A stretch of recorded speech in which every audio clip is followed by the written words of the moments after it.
Horror कहानियां थी। शापित घर। ये शमशान घाट की तरफ जाने वाली सड़क थी। उस घनघोर काली रात में हो रही मूसलाधार बरसात उस रात को बेहद खतरनाक बना रही थी। मूसलाधार बरसात के साथ चल रही तेज आंधी माहौल को मनहूसियत से भर रही थी। उसी वक्त एक लाल रंग की कार में केशव सक्सेना अपनी पत्नी प्रीति और 9 साल की बेटी ईशा के साथ उस सड़क पर तेज रफ्तार में चला जा रहा था। बाहर का माहौल देख ईशा और प्रीति दोनों के ही चेहरे पर डर साफ नजर आ रहा था। केशव, ये कहाँ घर लिया है तुमने? मुझे लगता है हम गलत रास्ते पर निकल आए हैं। किसी से पूछ क्यों नहीं लेते? तुम्हें लगता है इस आंधी और बरसात में कोई होगा जिससे मैं रास्ता पूछ सकूं?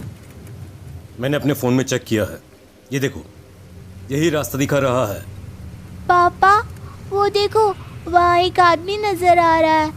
उस सड़क पर चलिए ना, हम उससे रास्ता पूछ लेते हैं। केशव कार की स्पीड कम कर लेता है और रोड के साइड में खड़े उस आदमी के पास जाकर अपनी कार रोकता है। उस आदमी का चेहरा दूसरी तरफ था। अरे भाई साहब, ये एड्रेस बताएंगे जरा? ये बंगलो नंबर 13 किस तरफ पड़ेगा? वापस घूम जाओ, ये रास्ता मौत की तरफ जा रहा है। इधर सिर्फ मुर्दे और लाशें ही मिलेंगी। वापस घूम जाओ। लेकिन भाई साहब, यहाँ ये फोन में तो यही डायरेक्शन दिखा रहा है। तभी केशव देखता है उसके फ़ोन में डायरेक्शन चेंज हो जाती है और मैप पर यू टर्न दिखाई देने लगता है। अरे ये क्या? अभी तक तो डायरेक्शन इधर ही थी, अभी ये यू टर्न। शायद ये भाई साहब ठीक ही कह रहे हैं।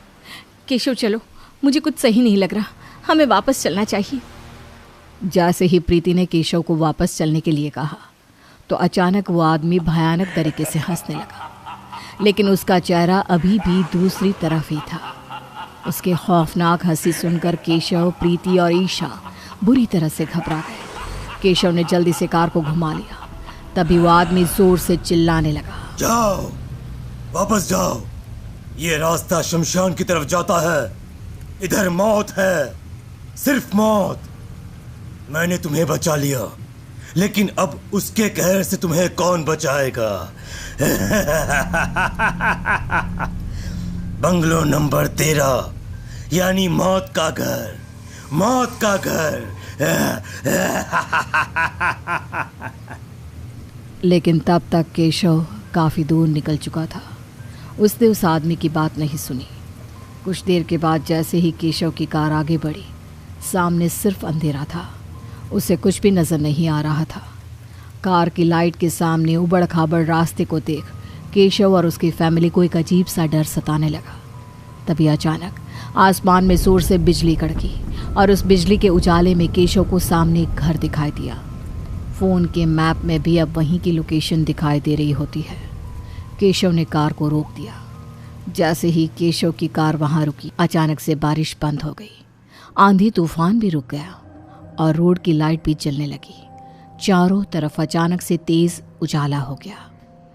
अरे ये क्या पापा, आपकी कार रुकते ही चारों तरफ रोशनी हो गई। केशव, मुझे कुछ ना कुछ अजीब सा लग रहा है। और ये घर, ये इतने सुनसान इलाके में क्यों है? यहाँ आसपास कोई रहता नहीं है क्या? प्रॉपर्टी डीलर ने मुझे बताया था कि ये एरिया नया डेवलप हुआ है, लेकिन यहाँ तो वाकई में दूर दूर तक कुछ नजर नहीं आ रहा। आई थिंक हमें वापस चलना चाहिए। यहाँ कुछ गड़बड़ है। हम एक रात किसी होटल में रह लेंगे। यहाँ नए शहर में आते ही सब कुछ अजीब अजीब सा हो रहा है। नहीं प्रीति, तुम डरो मत, मैं हूं ना। और अब इतनी रात में कोई होटल भी तो नहीं मिलेगा। डरते हुए प्रीति केशव और ईशा के साथ घर के अंदर जाती है। वो देखते हैं कि घर पूरी तरह से सजा हुआ है। सारा सामान अपनी जगह पर इस तरह व्यवस्थित था जैसे वहाँ कोई रहता हो। ये देखकर वो तीनों हैरान रह जाते हैं। तभी वहाँ एक औरत की पायलों की आवाज़ सुनाई देने लगती है। मम्मा, क्या आपने भी किसी के पायलों की आवाज़ सुनी? हाँ बेटा, ऐसा लगता है जैसे कोई औरत पायल पहनकर चल रही हो, लेकिन यहाँ तो हम लोगों के अलावा कोई भी नहीं है। अब पायलों की आवाज़ और ज़्यादा तेज़ हो जाती है। केशव भी अब बुरी तरह घबराने लगा। तभी एक औरत वहां आती है जिसका चेहरा एक लंबे घूंघट से ढका हुआ था। कौन हो तुम? और यहाँ यहाँ किसने भेजा है तुम्हें?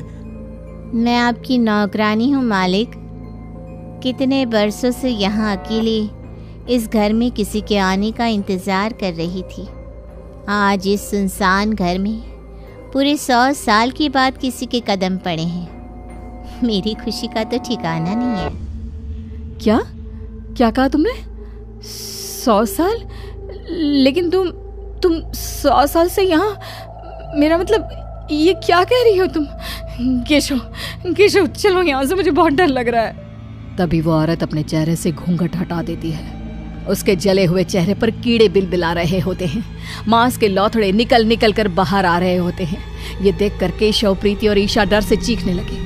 उन्होंने जैसे ही वहां से भागने की कोशिश की, तभी अचानक चारों तरफ से कई लोगों के एक साथ बेहद डरावने तरीके से रोने और चीखने की आवाजें आने लगी। इस बंगलो नंबर 13 में एक बार आने के बाद कोई वापस नहीं जा सका। तुम कहीं नहीं जा सकते। ये घर शापित है, इसे मुक्ति चाहिए, और वो मुक्ति तुम तीनों के खून की बलि से मिलेगी। नहीं नहीं नहीं, छोड़ दो हमें, छोड़ दो। हमने तुम्हारा क्या बिगाड़ा है? छोड़ दो हमें। अब वो पूरा घर लाशों से भर जाता है। चारों तरफ घायल और सड़ी हुई लाशें नजर आने लगती है। कौन है ये लोग, और तुम हमसे क्या चाहती हो? ये सब वो लोग हैं जो इस बंगलों में रहना चाहते थे, लेकिन कभी बंगलों के अंदर तक नहीं आए। कोई इस सुनसान सड़क से, तो कोई इस बंगलों के दरवाजे से ही वापस लौट गया। लेकिन तुम लोग अंदर आ गए, तो अब तुम्हारा खून मुझे मुक्ति देगा, और उसके बाद ही ये बंगला और इसके आसपास का 5 किलोमीटर का पूरा एरिया श्राप मुक्त होगा। क्या कैसा श्राप? यहाँ झोपड़ी बनाकर रहती थी मैं अपने परिवार के साथ। मेरे 3 छोटे बच्चे थे, लेकिन उस सेठ ने यहाँ पर यह बंगला बनाने के लिए मेरी झोपड़ी में आग लगा दी। मैं और मेरे बच्चे उसमें जलकर मर गए। लेकिन एक माँ हूं ना, अपने बच्चों की मुक्ति के लिए भटक रही हूँ। लेकिन मेरा परिवार ही क्यों? देखो प्लीज हमें जाने दो। हमने तुम्हारा क्या बिगाड़ा है? 3 बेटियां थी मेरी, 1 साल की, 3 साल की और 9 साल की, बिल्कुल तुम्हारी इस बेटी की उम्र की। मेरी दोनों छोटी बेटियों को मुक्ति मिल गई, लेकिन मेरी 9 साल की बेटी आज भी तड़प रही है, और उसके लिए मुझे तुम्हारी इस बेटी की बलि चाहिए। नहीं, ऐसा नहीं हो सकता।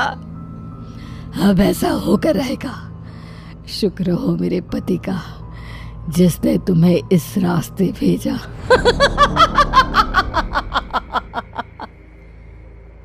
और इसी के साथ देखते ही देखते वो औरत उन तीनों के शरीर के टुकड़े कर देती है।